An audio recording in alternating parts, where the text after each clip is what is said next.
Welcome to మన పునీతుల series. పునీత John బర్క్మన్స్ గురు విద్యార్థి, మతసాక్షి, క్రీస్తు శకం 1599 నుంచి 1621 వరకు జీవించారు. మనం తరచూ అనుకుంటూ ఉంటాం పునీతుడయ్యేందుకు గొప్ప గొప్ప కార్యాలు చేయాలని, కానీ అలా కాదు. అందుకు మంచి ఉదాహరణే పునీత జాన్ బర్క్మన్స్ అని చెప్పుకోవచ్చు. వీరు చిన్ని చిన్ని సుకృత కార్యాలనే దేవునికి ఇష్టమైనవిగా నించారు. ఎంతో ఒద్దికగా విశుద్ధ జీవితం గడిపారు. వీరిలోని పరిపూర్ణ విశ్వాసం, పవిత్రతే మంచి పునీతుడు కావడానికి ప్రధాన ఉపకరణాలయ్యాయి. బెల్జియం దేశంలో ఒక పేద కుటుంబంలో 1599 మార్చి 13న జాన్ బర్క్మన్స్ జన్మించారు. చెప్పుల కుట్టు పనినే వృత్తిగా చేసుకున్న వీరి తండ్రి తగు సంపాదనతో కుటుంబ పోషణ చేస్తూ పిల్లలను క్రమశిక్షణలో, క్రీస్తు భక్తిలో పెంచి పెద్ద చేశారు. జానగారు మాత్రం తమ 9వ ఏటనే మంచి గురువు కాదొచ్చారు. అందుకు ఒక గురుమండల వసతిగృహంలో చేరి విద్య గడించారు. అక్కడే ఏకాగ్రతతో జపించడం, పూజ్యభావంతో ఒత్తాసు చేయడం అలవర్చుకున్నారు. వీరు తమ పేదరికం వల్ల కొన్ని అవాంతరాలు చుట్టుముట్టి కొంతకాలం వరకు చదువు ఆపేసుకున్నారు. అది తెలుసుకున్న ఒక గురువు జాన్ గారిని వేరొక గురువు వద్దగా సహాయకుడిగా ఉండి విద్య కొనసాగించే ఏర్పాటు చేశారు. ఆ గురువు వద్ద జాన్ వంట పని, భోజనశాల అమరిక ఏర్పాట్లు చూసుకుంటూ తీరిక వేళల్లో బుద్ధిగా చదువుకున్నారు. విద్యారంగం అభివృద్ధిలో యేసు సభ గురువులు ముందుంటారు. వీరు 1615లో బెల్జియం దేశంలోని మెక్లిన్ పట్టణంలో ఒక కళాశాలను ప్రారంభించారు. జాన్ గారు ఈ కళాశాలలోనే తన ఉన్నత విద్యకై ప్రవేశం పొందారు. ఒక సంవత్సరం గడిచాక 1616లో వీరు గురువు విద్యకై మెక్లిన్ పట్టణంలోని ఉన్న యేసు సభ నోవిషియేట్లో చేరారు. పునీత అలోషియస్ గొంజాగా వారి జీవిత చరిత్ర జాన్ గారిని ఎంతో ప్రభావితం చేసింది. బ్రహ్మచార్య దైవాంకితం పట్ల అనురక్తి పెంచింది. అద్భుతములు చేయడం, గంటల తరబడి ప్రార్థన చేయడంలోనే సంపూర్ణత ఉందని అనుకోవద్దు. అనుదినం మనం చేసే చిన్న చిన్న పనులను సమగ్రంగా చిత్తశుద్ధితో నెరవేర్చడంలోనే సంపూర్ణత్వం ఇమిడి ఉంది అని చెప్పే యేసుసభ గురువుల ఉపదేశం జాన్ను బాగా ఆకట్టుకుంది. అందువలనే జాన్ గారు నోవిషియేట్లో పాటించాల్సిన ప్రతి విషయాన్ని తూచా తప్పక చేసేవారు.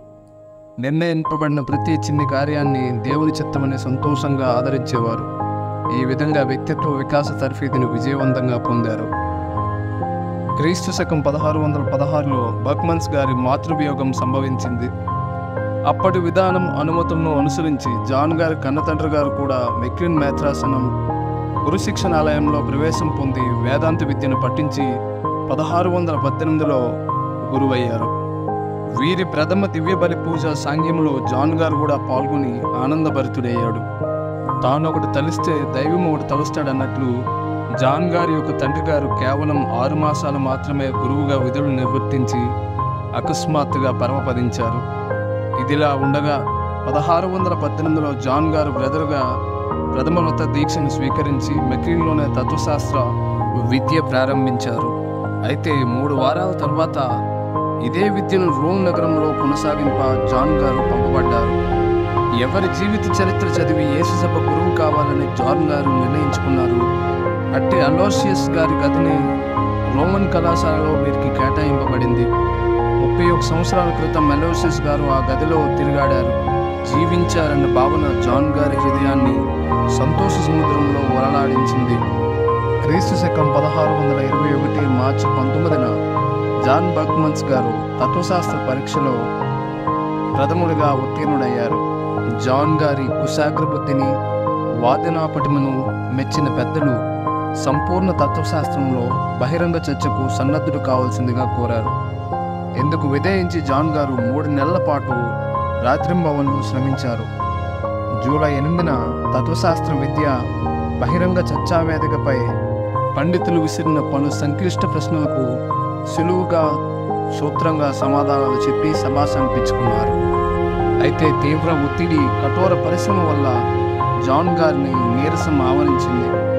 ఇది గమనింపని పెద్దలు ఆగస్టు 8న గ్రీస్ కళాశాలలో జరగబోయే మరో చర్చా వేదికలో కూడా పాల్గొనాల్సిందిగా అభ్యర్థించారు. పెద్దల మాటను జవదాటిన జాన్ గారు ఆ బహిరంగ చర్చలో కూడా పాల్గొని ప్రశంసలు అందుకుని తిరిగి వచ్చారు. అయితే నీరసంతో వెళ్ళిన జాన్ అస్వస్థతతో తిరిగి వచ్చాడు. రోజు రోజుకు జ్వరం ఎక్కువైంది. చికిత్స సఫలం కాలేదు. పరిస్థితి విషమించడంతో జాన్ గారికి దివ్య సప్రసాదం ఇవ్వబడిన పిమ్మట అవస్థప్యంగా కూడా ఇవ్వబడింది. జాన్ గారు ఒక శిలువ, జపమాల, సభ నిబంధనల పుస్తకమును అడిగి తన శయ్య మీదకు తెప్పించుకొని, ఈ 3 పుస్తకములు నాకెంతో ఇష్టమైనవి, వీటి సహచర్యంతో నేను సంతోషంగా చనిపోతానని పలికారు. ఆ రాత్రంతా అఖండ ప్రార్థనలో గడిపి 1621 ఆగస్టు 12న తమ 82వ ఏటనే తెల్లవారకు ముందే కన్నుమూశారు. యవ్వన ప్రాయంలో పవిత్రతను కాపాడుకుంటూ విరక్తత్వము, విధేయతను సంపూర్ణంగా పాటించారు జాన్. గురుపట్టా పొందక మునిపే దైవదర్శన పట్టా పుచ్చుకున్నట్లయింది. వీరి సుగుణశీలతకు సంతృప్తి చెందిన శ్రీసభ 13వ లియో జగద్గురువుల సాక్షిగా 1888 జనవరి 15న పునీతులని ప్రకటింపబడింది. వత్తాసు పిల్లలు, పూజకు సహాయపడే భక్తులందరికీ వీరు పాలక పునీతులుగా శ్రీసభ ఏర్పరిచి గౌరవించుకుంది.